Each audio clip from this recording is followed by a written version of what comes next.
The broadcast is now starting. All attendees are in listen-only mode.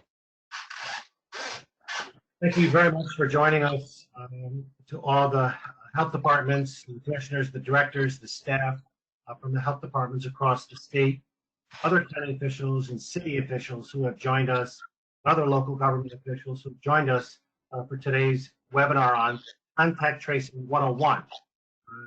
It's May 21st, 2020. We appreciate all of the effort that everybody has made so far and will do as we go through this pandemic. I'd just like to briefly introduce our three speakers. Dr. Elizabeth Whalen, the Commissioner of the Albany County Department of Health, Dr. Lawrence Eisenstein, the Commissioner of Health in Nassau County, Eisenstein, thank you, Larry, and Dr.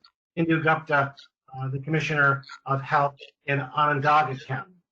Thank you to the three of you for joining us today. Thank you. Welcome. Thank you for having us. Thank you. Dr. Gupta, let's start with you.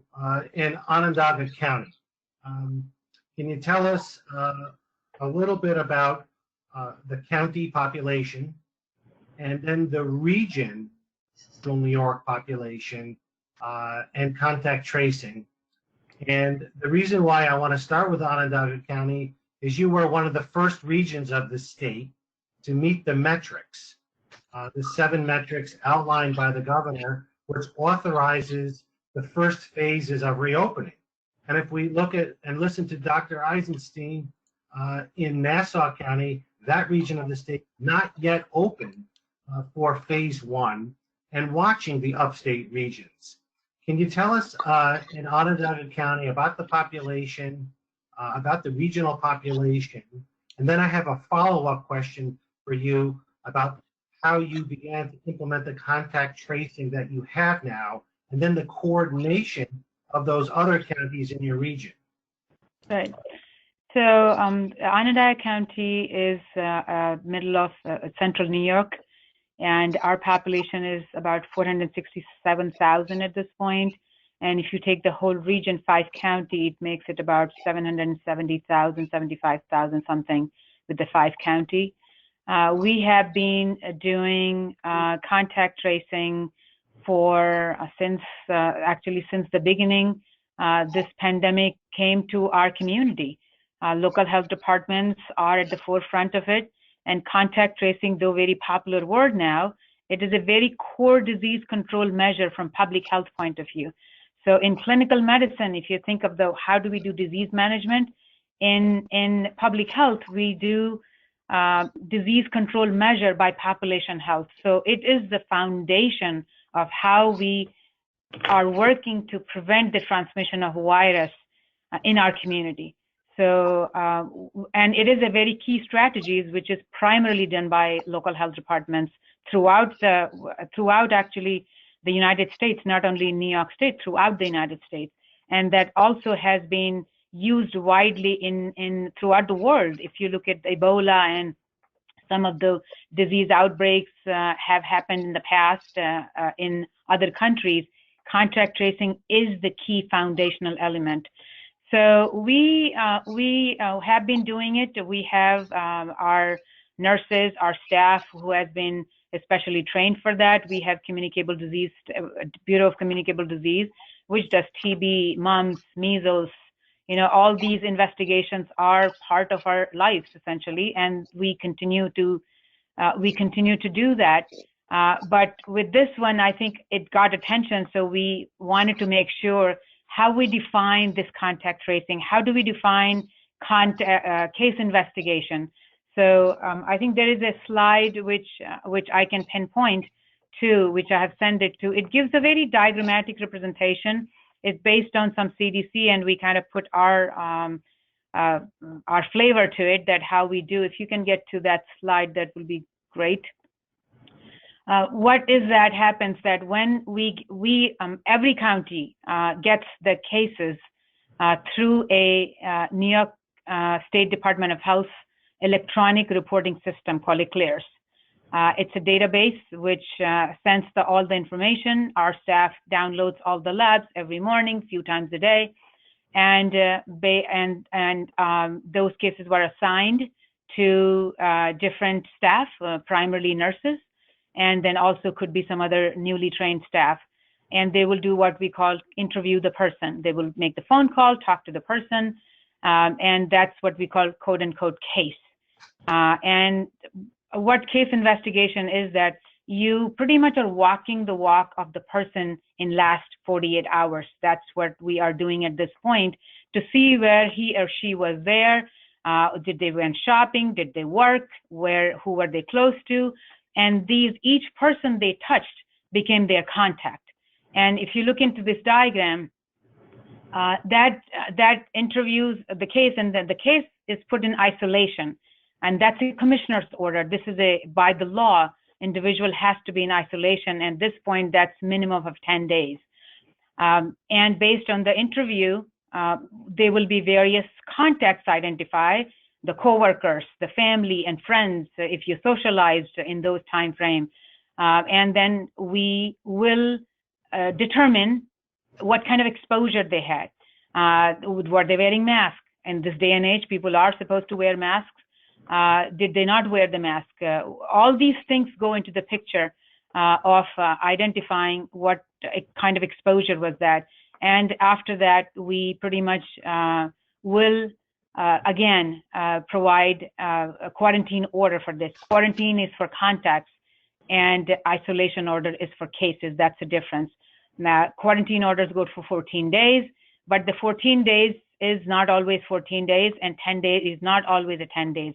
These are the minimum ones, depending on the last exposure. A lot of variables comes into the picture, and that's where our staff continue to have a conversation with the cases and contacts and releases them at the end of their period.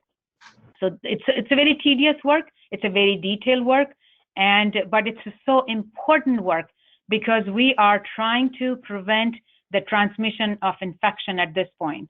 And there are outputs, if you can think of that. If we have more cases, if we did not do a good job there, that would have repercussions for having increased hospitalization because we have vulnerable population. Some of the percentage will end up in the hospital, and that's where you have the surge capacity in either in our community, in our county, as well as in the region. So to be successful, everything is pretty much adds to the next step. So that's what our work is, working with the health system, work with the social services. We don't work in vacuum. We work with the partners throughout in making sure that the cases and contacts who have been put in isolation and quarantine, they have their needs are met. If they need medication, do they have food? Do they have shelter? Do they have availability of resources? Do they need mental health? A lot of those things our case and contact investigators have been doing it. At this point in our community, our own county health department staff has been able to perform those duties. I'm proud to say that. It has been 7 days a week work. We have constantly working with the one goal to protect our community. Thank you, Dr. Gupta. Each of the speakers here is about 3 hours from each other. If we go to Dr. Whalen, 3 hours, 2.5, 3 hours east of Onondaga County, in this region called the Capital District. Dr. Whalen, you have worked very hard recently to organize a tracing effort to meet the state's requirements. There was some concern that the number of tracers that was asked for by the state would be very difficult to achieve. Can you tell us how Albany County organized, arranged for, tested? Did you work through the Bloomberg Foundation to have the local health department employees or local government tracers tested through the Bloomberg Foundation? What was the reaction from the staff, your staff, of this testing criteria? And then also, after you talk about that a little bit, the relationship between the city of Albany and the city contributing employees towards this effort. How are you able to organize and manage all of that? And is that all working up through your office? So thanks very much, Steve, for having me on the call today. As Indu said, the function of contact tracing is essential to public health, core public health. This is something that our department has handled with a multitude of other communicable diseases. In New York State, there are a list of reportable communicable diseases that we are notified through ECLARS, which is the electronic clinical laboratory reporting system. When we get those, we have to act on them. And contact tracing for many diseases, not just COVID, but for things like sexually transmitted diseases or measles, mumps, pertussis, or TB, is something that our staff has been very trained in doing for a prolonged period of time. So we have an expert staff that is ready to do this work. What's different with COVID is the volume. We have a tremendous volume of cases. So our staff has been doing, as Dr. Gupta said, working 7 days a week since this started, often till as late as midnight, to meet the opportunity, or to meet the obligation to contact someone the same day that we get a case. We've had upwards of 1,500 cases, and I too am proud to say that we have been able to contact every case the same day. Now, in Albany County, there was concern around the amount of contact tracers needed, and to date, we have not needed to incorporate any of the additional resources that have been identified. These resources, though, are good to have and essential to have when we're talking about planning for surge capacity. So within that, our county executive was very proactive in working with municipal leaders, such as the Albany mayor, to identify municipal staff that could be utilized and county staff that could be utilized should we need to mobilize additional staff to do contact tracing. This involves people taking the course that has been made available through the state and getting the certification so that they are able to contact trace. And they're really at this point waiting in the wings. Right now, we have been able to utilize the staff that we have to get the job done. But none of us has a crystal ball, and we're all looking as we start to reopen at the very real possibility that we could be having a surge in the coming weeks. And if not in the coming weeks, we are looking forward to the fall. So there's a lot of coordination that does go into how we have those additional workers work in conjunction with our staff. And we're looking forward to doing that when the time comes. But so far, we have not needed to do that. Thank you. Let's go another 2.5, 3 hours south to Nassau County, a population of roughly around 1.5 million, with a bordering county with about the same population of 1.5 million. A lot of New Yorkers on Long Island and Nassau, Suffolk counties, a lot of responsibility, a lot of density. The county executives in that region, as we speak, holding a press conference about beaches, opening up beaches at 50% capacity. Those parking lots are going to fill up awfully quick in the morning on Memorial Day and through the weekend. As we get into that, a lot of potential exposure. Dr. Eisenstein, let's talk to you a little bit about the work that you have been doing to ramp up from one of the most densely populated counties outside of New York City. You haven't been waiting to reopen. You've been working on this for weeks and months of organizing your tracing capacity. Tell us a little bit about Long Island and how the upstate counties, whether they're rural of population 5,000 or 200,000 or 400,000, can learn from what you're doing on Long Island.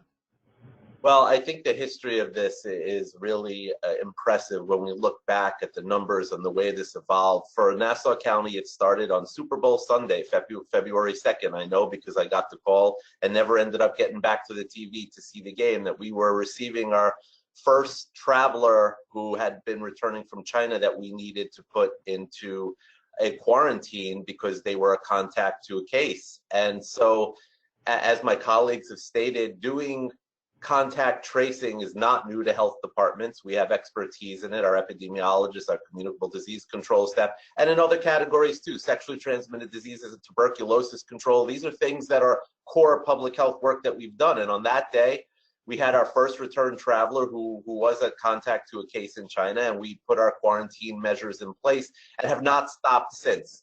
It took about a few weeks of getting lots of travelers coming back, and geographically, Nassau County, you talked about the beaches. It's one of the great things about it. Our proximity to New York City works for us and it works against us. It's wonderful that on a 25-minute train ride, we can be at Broadway, but that also means that the majority of our residents work in New York City, and so they're taking those mass transit trains into the city, which, as we know, are a potential source of transmission of disease. Kennedy Airport, where a lot of foreign travelers arrive in the United States, it's in Queens, but it's right on our border. There's a little tiny strip of water, and Nassau County is right on the other side of the runway. So we know that when there's the potential of international disease, that we are geographically located right on the border. We have tens of thousands of our residents who live within 1 mile of the New York City border. And many of our residents, like I said, work in the city. We all like to play in the city. And in the summer, we have wonderful beaches. And so a lot of residents from the city like to come out, play in our area. And that's something that's a win-win usually. And now we just have to be extra cautious. What was amazing of this is just how rapidly it exploded. So on February 2nd, we had our first return traveler. We didn't actually have a positive confirmed case until the first week of March. And now, just what's really 9 or 10 weeks later, our case count is at 39,000. We went from 0 to over 39,000 in 9 weeks or 10 weeks. And under all pandemic circumstances, and we all train for pandemics, we all have a flu plan. We're not surprised that Mother Nature has put a respiratory virus at us that can cause disease. This is the history of public health. We know that. So we are prepared for it. But when the numbers come at you that quickly, it is amazing just how rapidly you have to mobilize, how many phone calls you're going to end up making. My staff has not stopped since February 2nd. It's a 7-day-a-week, around-the-clock event to try and prevent the spread of disease. And while we're ramping up to be able to stay reopened, and we're not quite there yet fiscally, we also have great hospitals on Long Island that a lot of New York City residents use. So there's a lot of people crossing borders, and we prepare for that, and we know that that's a factor. We know when the numbers reach the way they are, that sometimes you're going to need help from outside, and sometimes you're going to adjust your plans, and you're going to have to move quickly, and you're going to have to prioritize. And certainly prioritizing the people who are most likely to be in the public sector, law enforcement, first responders, health providers, of course, people in supermarkets and truck drivers, and all of the essential employees who keep society going. Making sure that they had access to testing from early on was very important. Making sure that they, as contacts and contact investigations, when there was a day we had over 2,000 new cases in one day. Our whole health department's under 200 people. So that's the whole health department. And some of our employees were home sick and unable to respond. So, you know, we had to prioritize. We are ramping up now to go forward. And at a recent press briefing, a reporter said to me, well, now you're going to start this new contact tracing initiative, and it hasn't worked so far. Why do you think it's going to work going forward? And I normally don't like to snap back at reporter questions, but I thought that was particularly wrong information to say that it did not work. We understand that we have a lot of cases, and unfortunately, we know a lot of people suffered and a lot of people died. But we also prevented many, many, many cases. And the contact tracing that we do, we had 39,000 cases to this point. If the health department and our other colleagues in government weren't there to help us, it might be 100,000. We might have prevented 5 or 10 or 12 or 15,000 deaths. To say that contact tracing doesn't work or didn't work in this case is just flat wrong. In public health, one of the challenges that we have is it's very easy to count the number of cases that occurred. We all have everybody loves the numbers. How many cases are there? How many people died? It's a numbers game for the press and the public. But the fact is, while we can count the cases that did happen, we have no way of quantifying for you the cases that did not happen. It would be great to be able to say, because of our contact tracing, yes, unfortunately, we had 39,000 cases, but our efforts prevented 250,000.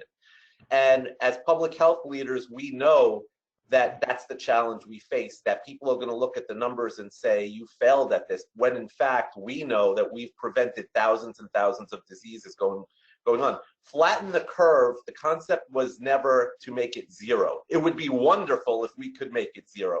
But when a new respiratory virus that's highly contagious enters a population where there's no immunity, zero is not a reasonably achievable outcome at first. So the concept of flattening the curve is keep people home, do the work we do to find cases, and once you find the case, do the disease investigation, the so-called contact tracing, to limit the peak of the curve from going up, to flatten out so that our healthcare system has the capacity and withstands the big surge. And it also gives science time to find treatments and perhaps eventually a vaccine. We know that's going to be later down the road, but this all adds up to saving lives. And while we can't quantify it for you yet, we know in public health that these efforts save a massive amount of lives.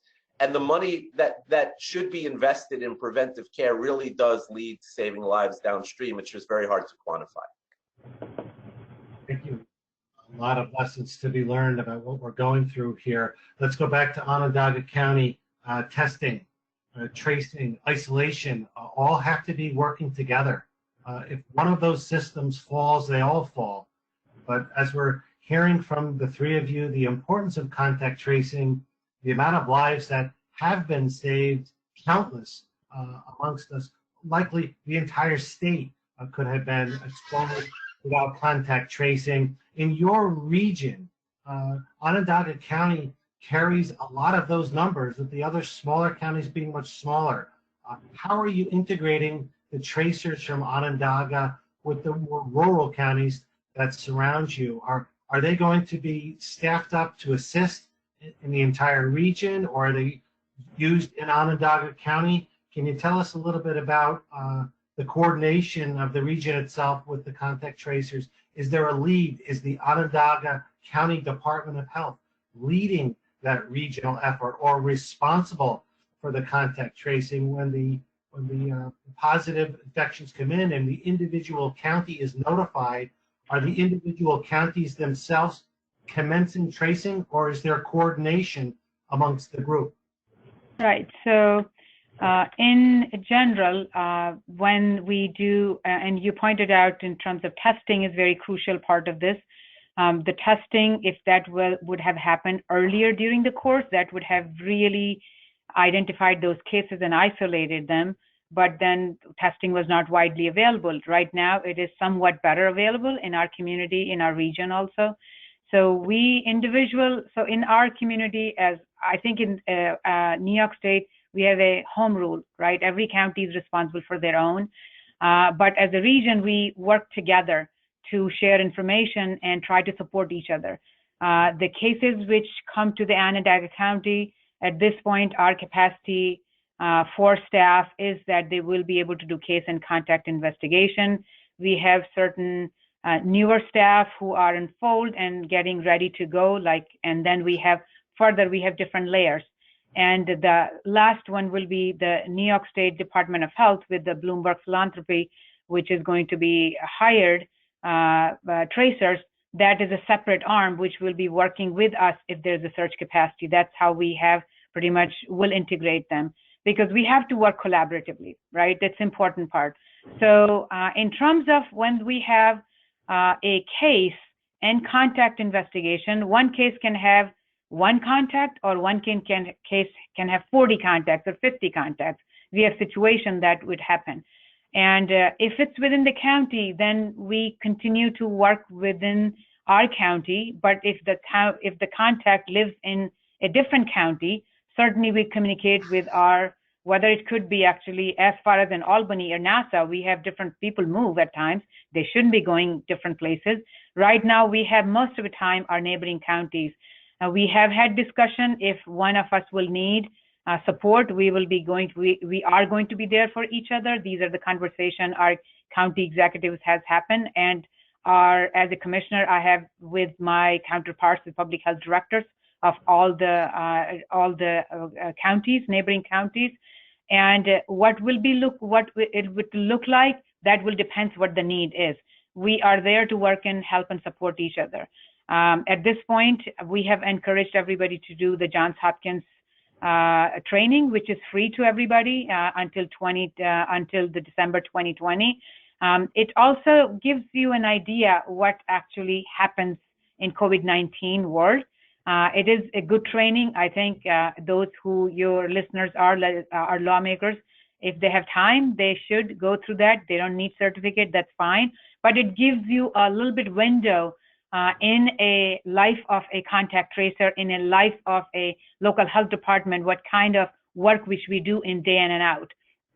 So I would encourage everybody to do that if they can. Don't have to get certificate, but that is the work which we will continue to do. At this point, our goal is to make sure we have full capacity to do, because we want to do prevention at the upfront here, so that we will reduce anybody getting more people getting sick who might end up in a hospital. You're talking elderly, people who have underlying diseases, immunocompromised.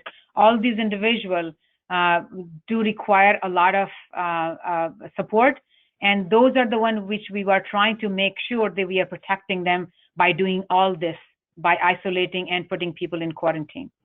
Dr. Gupta, there's been a lot in the news lately, a lot of attention focused on nursing homes and adult care facilities, long-term care facilities.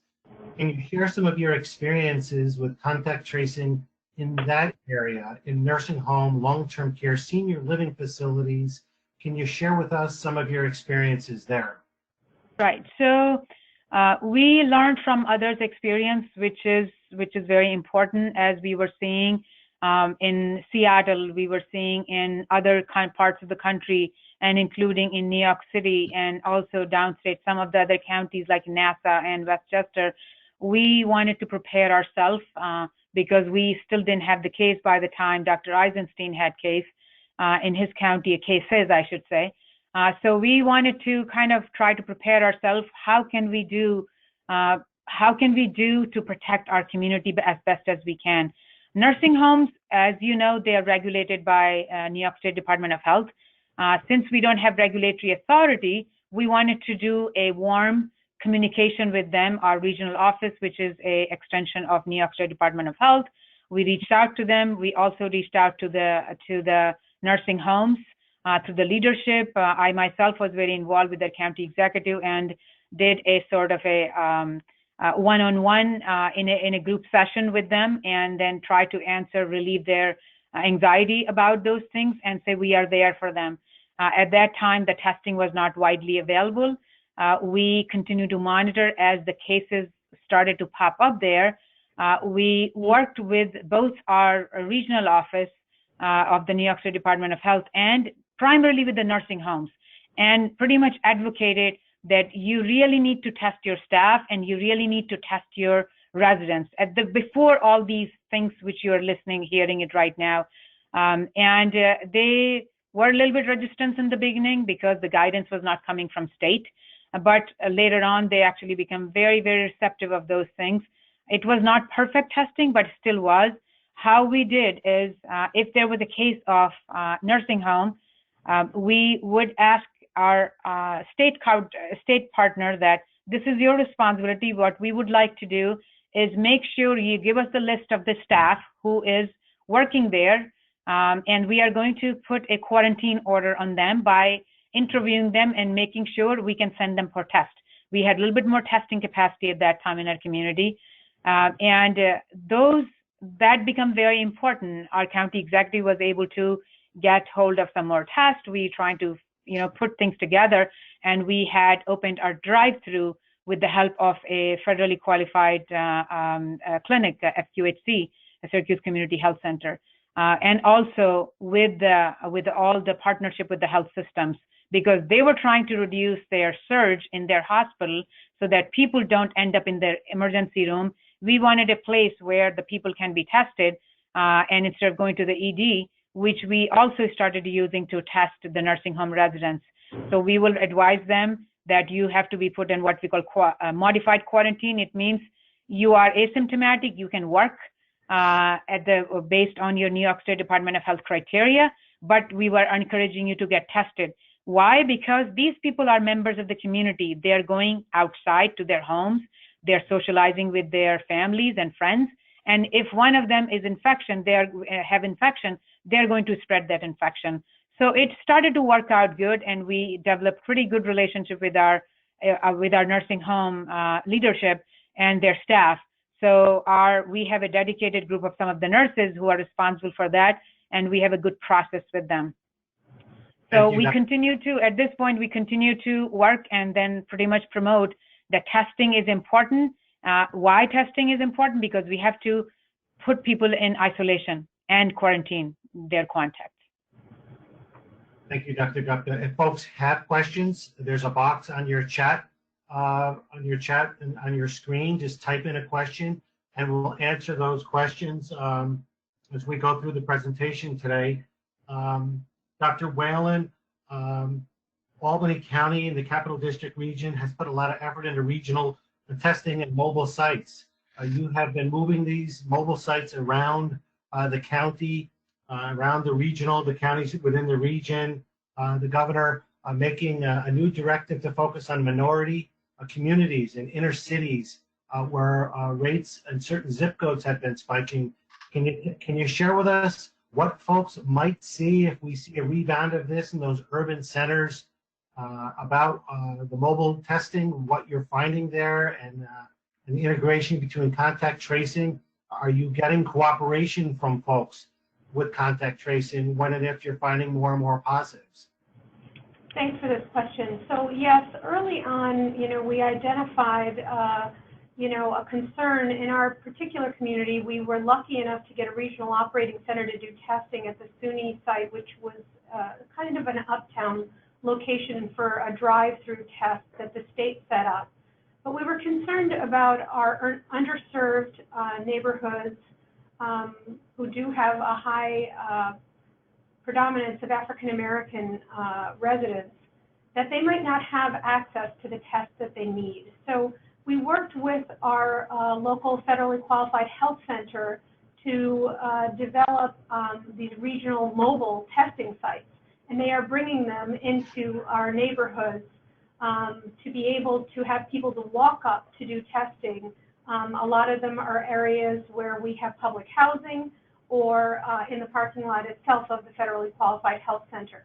So this has been very important in increasing our availability of testing across community demographics. And, we know nationally we have seen a disproportionate burden of disease, severity, and death in African American and Hispanic populations, and this is what we were trying to work against as we started. So so far we've had good turnout. It could be better in a lot of communities. So it's not only the availability of testing, but the information and education that you provide about testing to make people comfortable with being able to utilize community-based testing like this. We have found that people, by and large, are compliant when we reach out to them. And again, we get notified of a positive lab, and our case investigators, which is a little bit different than a contact tracer. A case investigator is probably always going to be health department staff with this expertise training. They reach out to identify the case. The case investigator then comes up with the contacts, who are then handed off to the contact tracers. But when the case investigator does their original intake, they go through the risks that the case has in terms of who they may have exposed. They go through additional concerns that they may have with isolation, home isolation, which includes things like do they need assistance with getting food or medications, and we provide assistance with those other needs as well. So people have been pretty compliant. Very rarely we have had to utilize law enforcement just to check on people. We do check on them usually by text every day. Originally, we started out doing daily home visits to make sure that people were complying with recommendations for home isolation. people are aware of the risk. People are they're understanding of the need to protect their family and friends. But as both the other doctors mentioned, I think the cornerstone of all of this is the availability of testing. Because for us to be able to control COVID-19, we need to be able to identify it. So without the widespread availability of testing, the contact tracing cannot be effective. So we have seen an expansion of availability for testing, but early on this was an issue. We've seen a broadening of the criteria for testing. So now, whereas we started out at the very beginning just testing people that had positive travel histories and disease severe enough to warrant hospitalization, now our abilities have enabled us to expand this to the point where we're recommending testing for all phase 1 workers that are going back, for all healthcare workers, nursing home workers, individuals that may have had contact in infected individuals. There's a much broader capacity of testing, so this gives us a better opportunity to identify the cases and then implement these controls through contact investigation and contact training. And they're one piece of the puzzle. And the other piece of the puzzle, of course, is the community mitigation efforts, which are going to continue to be incredibly important until we have a vaccine. So those are things like wearing a mask. Those are things like social distancing, avoiding large-scale community gatherings, the shelter in place recommendations and the advice to stay at home unless you absolutely need to go out are still in place for New Yorkers. And so as we have discussions about opening up the economy, it's important for most people to realize that unless this changes your work environment, it shouldn't change what you're doing. You should still be implementing social distancing, frequent hand hygiene, wearing a mask, and all these other control measures that are part of community mitigation that go hand in hand with the work that we're doing at the local public health departments to do that important case investigation and contact tracing. Dr. Whalen, of course, we mentioned before with Dr. Gupta, testing, the tracing, isolation, all have to work together. They have been ups and downs, there's been stops and starts, which with each one of these pieces of criteria, you're mentioning it there as well as the testing. Let's talk about one of them in particular. Just curious to see other areas of the state, isolation is a problem. The ability to isolate oneself in an apartment, in a very small apartment in a city or an urban center could prove to be a problem, but it also could be a problem with a mass outbreak in a rural area such as a farm. Any thoughts on isolation? Are you seeing some of that in your contact tracing when you're asking those questions about the ability to effectively isolate? Sure. So, there are concerns certainly from whether you're looking at it from a psychological perspective, which, has gained the appropriate focus that I think it needs to have in this pandemic. Many people are very stressed out about this. Many people find it very difficult to be at home. And those are all considerations that, our workers address when they're speaking with people. And really the best thing that we can do is to provide them with every resource that we can to enable them to stay home so that they can avoid exposing other individuals who would then become infected. So this includes, as I said, things like ensuring within their home environment that they can be appropriately contained from their families. Sometimes this doesn't always occur, and in very rare circumstances, we have had to place people in local hotels for the time period so that they can be safe and they can be in a controlled environment and not put others at risk. It involves getting psychological supports. We have a close relationship with our Department of Mental Health, who has a crisis team and a 24/7 hotline to help talk people through some of the anxiety concerns that they're facing. We are providing services like picking up medication, making sure people have things like thermometers and wipes to clean so that they can maintain a clean environment. These are all essential. And then, of course, there's the question of food.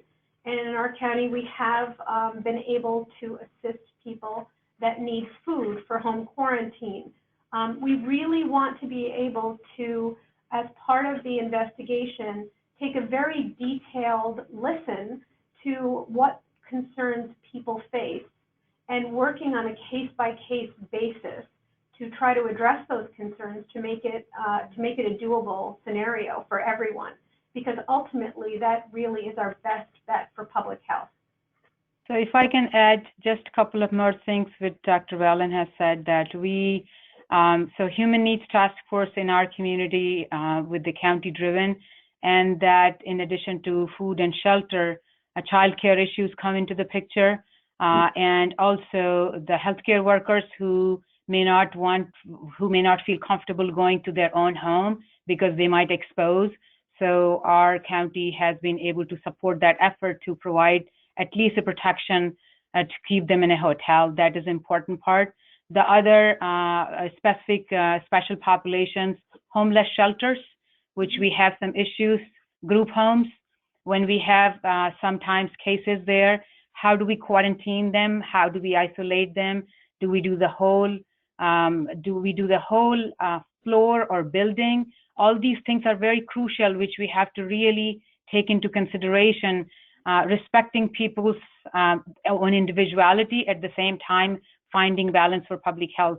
These are crucial things which we continue to address on day-to-day basis. And I would say that we are very proud, and I would probably say on behalf of everyone, that all the leaders of the health departments are able to work throughout with their counterparts within their different departments, like the Department of Children and Family Services.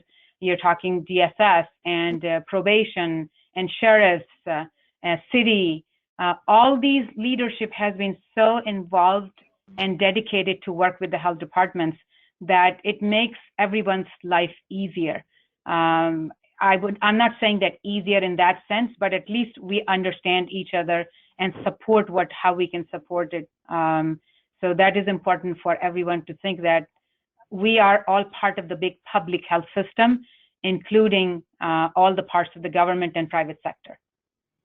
If our listeners and viewers have questions, please again type those questions into your question box, and we'll get to them as we go through these continuing reports from the public health commissioners from across the state. Dr. Eisenstein, I want to talk to you about two things. You talked about, when you first spoke, you talked about the number of lives that have been saved.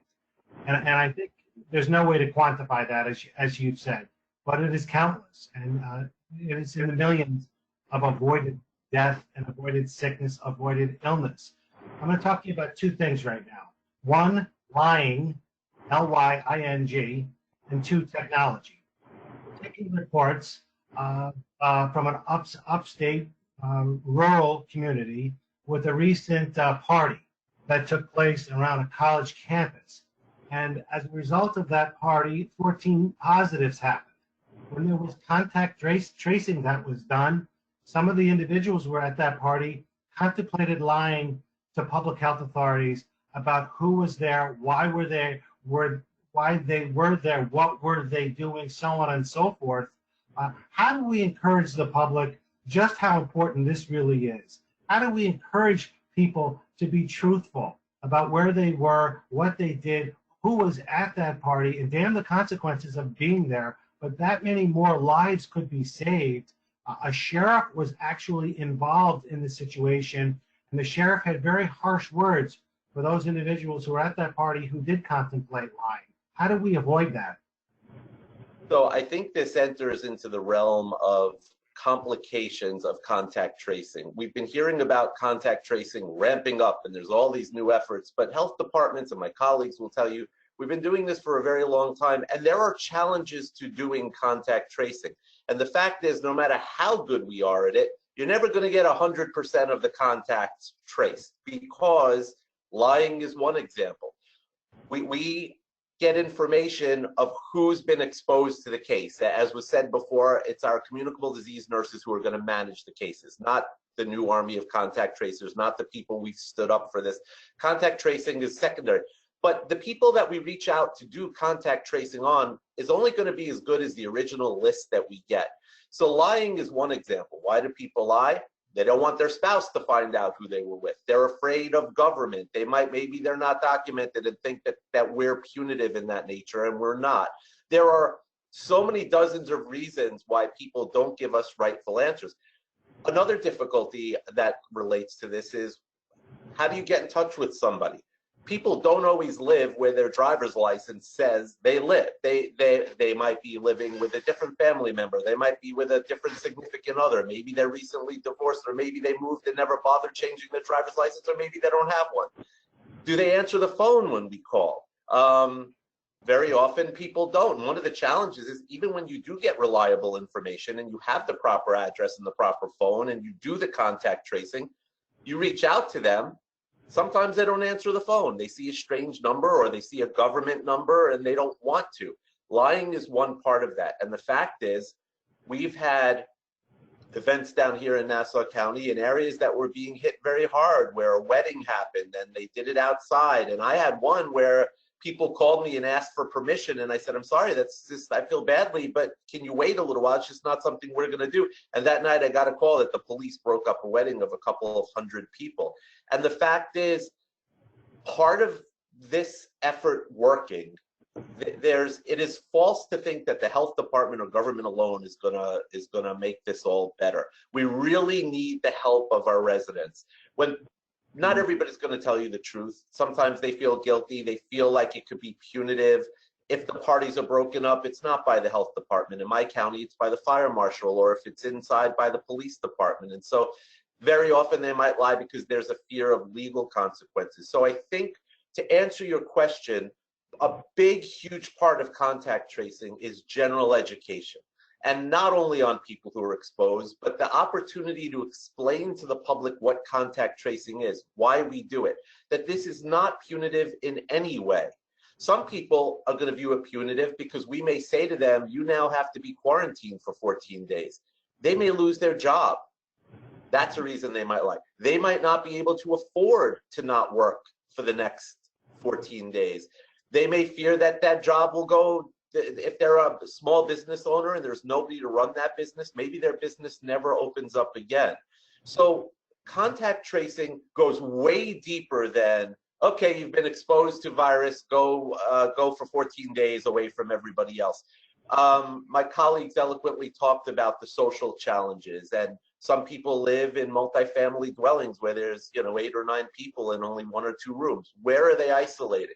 If you don't have the social services in place to isolate them and help them and pay for all of that, it's a problem. So lying is a concern, and very often I don't even think it's lying in the conventional sense. I think people view it as their own survival. They're giving you an answer so that they don't lose their jobs, so that they do make money, so that they are able to feed their children. And who of us wouldn't do what we have to feed our children?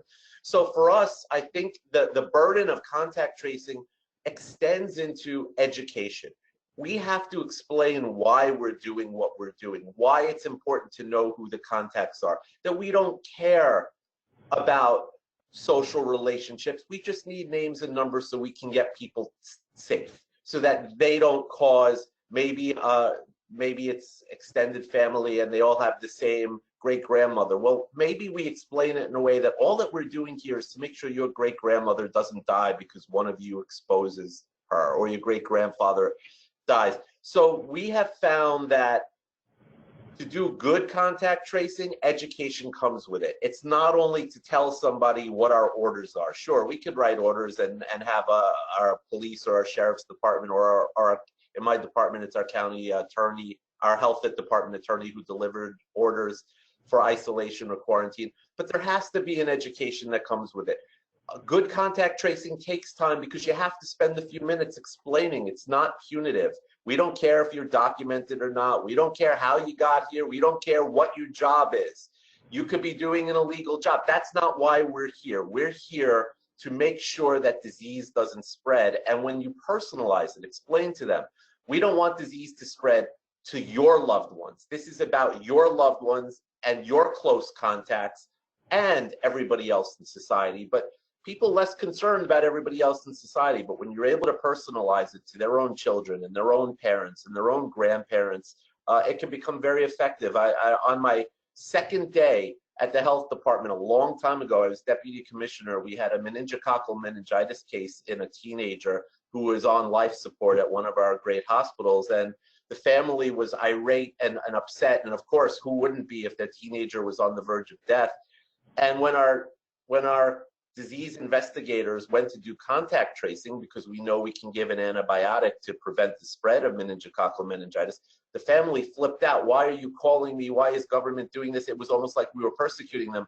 And my first assignment as deputy commissioner was to go to that hospital and meet with the family just to be supportive and see if I could work in over time what the health department's role was. And when I first got there, everybody was suspicious and it was a terrible scene. And after a few minutes, I kind of was able to start talking to the mom. And a half hour later, we were just talking about the child and the world around the child. And I was able to end up saying, you know, wouldn't this be so terrible if this happened to anybody else of the friend group? And the mother said to me, that would be the worst thing I can imagine, that somebody else gets this besides my child. And I said to myself, that's the opportunity. That's where you begin the contact tracing. And I said to her, I'm here to be supportive, but that's also why I'm here, because now you understand that the health department is here to protect all of your other children, all of the friends of your child, all of the family of your child. And then we were able to do good contact tracing, and within 10 minutes, I had identified 8 people who needed to get protective antibiotics. We'll never know if any of those 8 people lived because we did that work.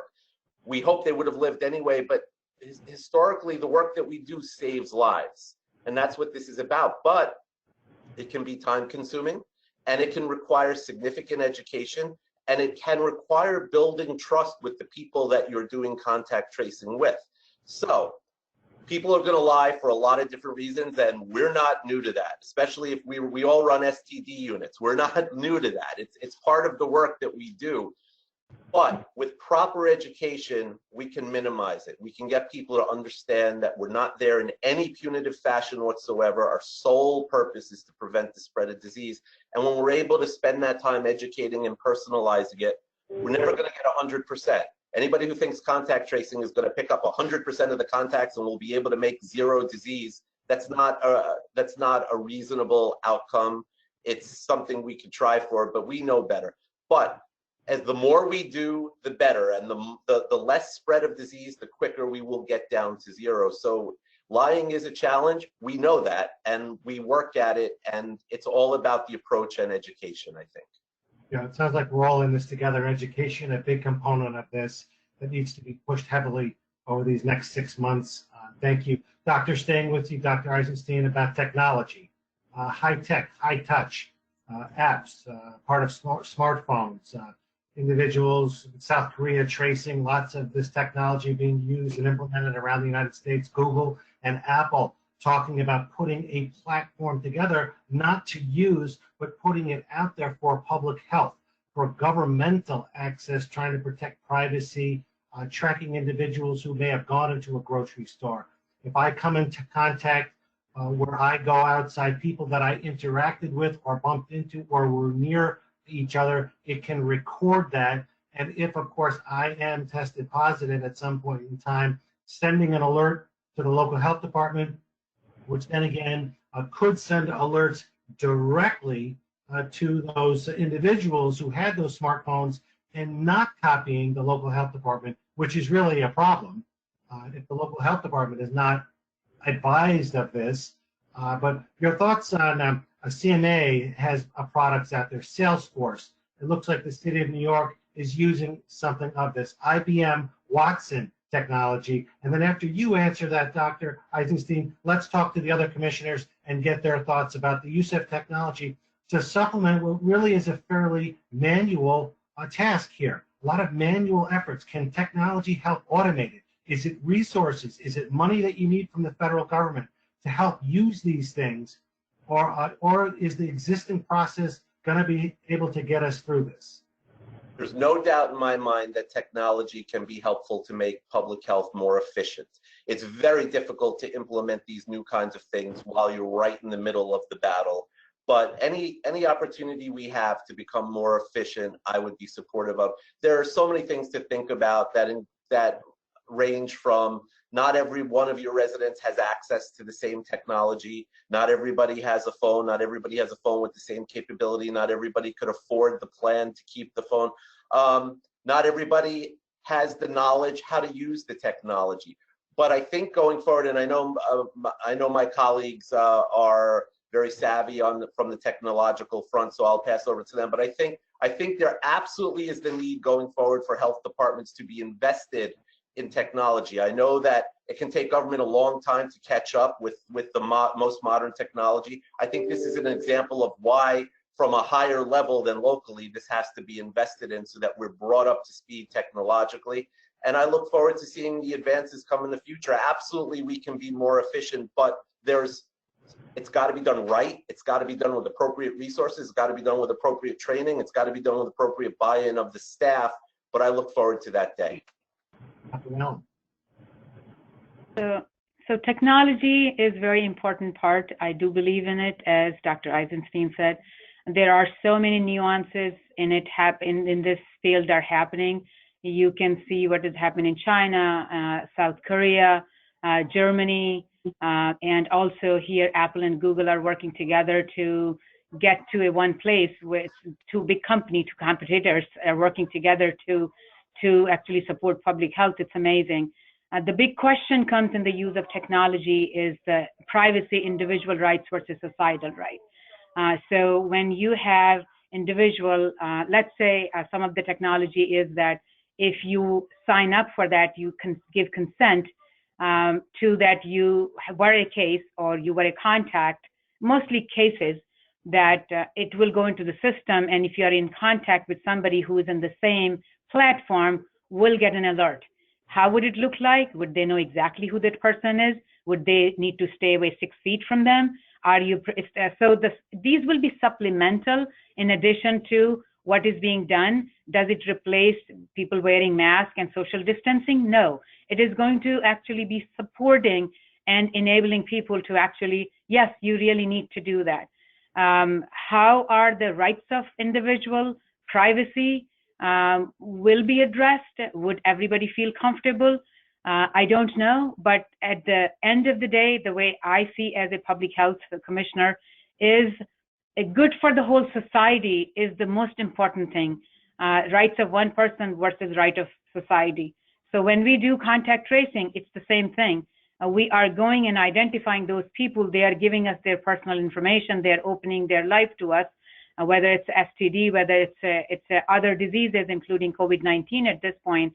And technology use for this can be used, but still should be done, and I hope will be continue to be done along with it, human touch. That is important. That human touch should not be replaced by technology, because technology has its own limitation. When you're trying to tell somebody, when it's if you use a robot to do contact tracing, let's say, it will not be that personal. It will, it will be very different. I think there are limitations, but it can be very fast. So it can, instead of having us trying to contact, if we have some ways, in ideal ways, if somebody went to, let's say there was a case, went to a grocery store, and there was a way to identify all those people, they were attached to all cell phone apps, they all can be traced within minutes. And that can be very helpful to do much further investigation. So it all depends what the technology out there and how it can be applied in the context of our country, actually, because based on the rules and regulations, Germany has used in different ways, and some other countries have used it. So I will be very interested to learning how it's going to actually make us work better. I've read with great interest some of the applications of technology that have occurred in other countries and how they have implemented these really wide, large-scale programs to be able to identify people via cell phones and other technology platforms. It certainly is likely the way of the future, but I think from my perspective, I would agree with Dr. Gupta's concern that some people would perhaps have privacy concerns, but I also would say that that to us, while it might not be a huge jump for Apple or Google to take something on like this, local health departments, many of us are still utilizing paper charts at this point. You know, for us to have a state database that we can enter this information into for contact tracing will be something new. We have, yes, electronic laboratory submission, and we get reports electronically, but this would be revolutionary for us to go to this level. I think that there are always going to be challenges with it because people have different levels of, and I don't mean health department staff, but I mean people in the public have different levels of comfort with utilizing technology for those reasons. And I do think that there is definitely something to be gained when you can utilize a personal touch and have a conversation with someone. But yeah, I think that ultimately, you know, looking at something of this scale and this magnitude, be able to implement something like that would be very helpful to us. I don't see that it would be something necessarily that we would be ready to go with for our usual contact investigations. But when you talk about, you know, a county like Nassau County that is having tens of thousands of cases, it becomes obvious that you know, a county workforce of 100 or 200 people cannot manage that kind of volume without additional assistance.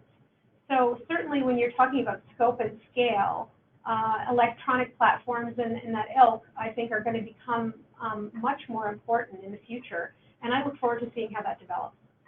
Thank you, Dr. Well. The last question that we have, we are out of time here at that little over 1 hour. Let me give one last question to Dr. Eisenstein. And Dr. Whalen just mentioned it here about the numbers and the volume.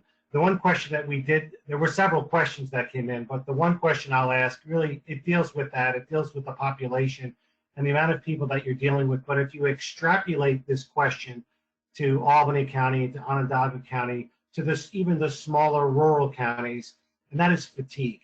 How do you address fatigue with contact tracers? If you put yourself in a surge moment, you have lived through a surge moment. The question deals with fatigue. How are you managing the tracers to avoid fatigue? Very challenging. Look, none of us have had a day off since Super Bowl Sunday, February 2nd, but we've had to start giving days off. And the way you manage it is, you know, you understand your limitations. And when people clearly have started slowing down or they need a break, you have to give people a break. But the other side of that is, we're the health department, and this is a public health pandemic. This is the time this is why you have a health department. Yes, all the things we do on a routine basis are vital, but this is when we're center stage. This is when I've been with the county executive doing press conference every single day for over 2 months. The health department is front and center. This is when we have to stand up and be at our best and take whatever opportunity we can to give a break. So now we know that as we get closer, our numbers have dropped. For the last week, we've been under 100 new cases a day. We've given people time off because the other people have had the ability to do it. We've gotten help from our partners. We've taken people in other parts of the health department and asked them to step in and do the work so that our disease investigators can get a couple of days off.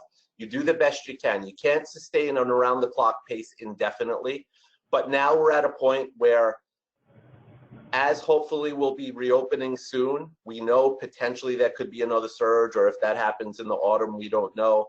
We'll be ready for it, but we're going to take this opportunity now. We're giving people time off. The weather's nice. They're enjoying it. We're also considering differing shifts. Some people, maybe we have to shorten the days for some people. Maybe, you know, if they are working 7 days, maybe we'll you know, let them out after 4 hours or 5 hours or 6 hours, especially on weekends.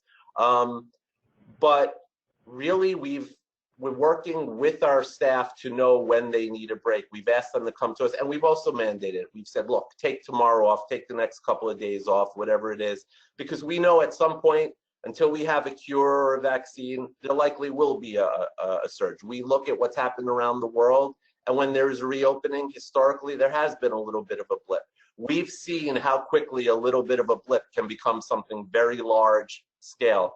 So we know we're watching, and we're always going to maintain that base level of watching. Also helps in my county to have great healthcare partners. We have 11 hospitals. Nassau is only 450 square miles. We have 11 hospitals, including 3 of the world's best hospital systems are here, and one of them is based here in Nassau County. So that makes the testing access, the hospital access, the healthcare partnership. We have a great federally qualified health center that's now brought testing to our underserved communities, like was discussed earlier by my colleagues, with the highest levels. So part of it is you can't do it all yourself. When you have resources, partner with them, where we collaborate a lot. But at the end of the day, this is the health department's time to shine, and we plan to do that, and we plan to go at it as long as we have to, with the understanding that our employees are people, and when they need a break, even in the heat of it, people needed a break. Some of our employees got sick because they were working at it and they were exposed, et cetera.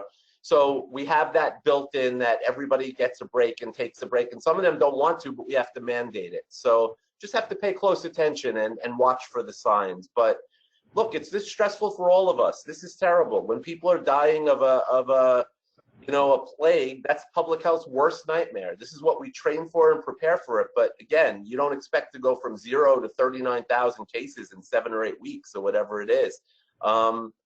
Quite frankly, we're glad we turned it at that point.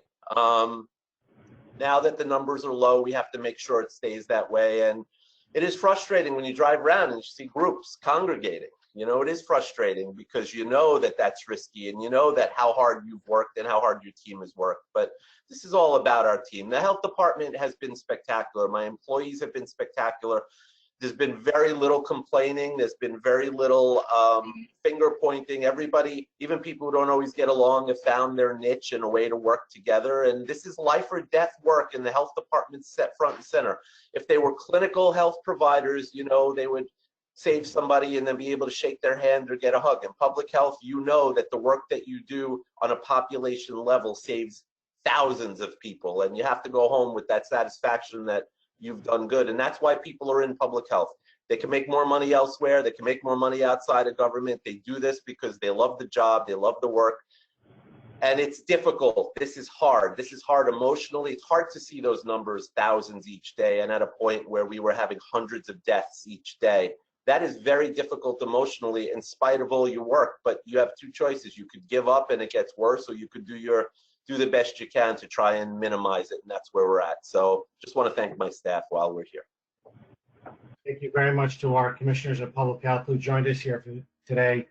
Your education, your experience, your position in public health right now, so crucial to protecting the people of the state of New York. Thank you very much for your time today. Thank you. Thank you. Thank you. Stay safe.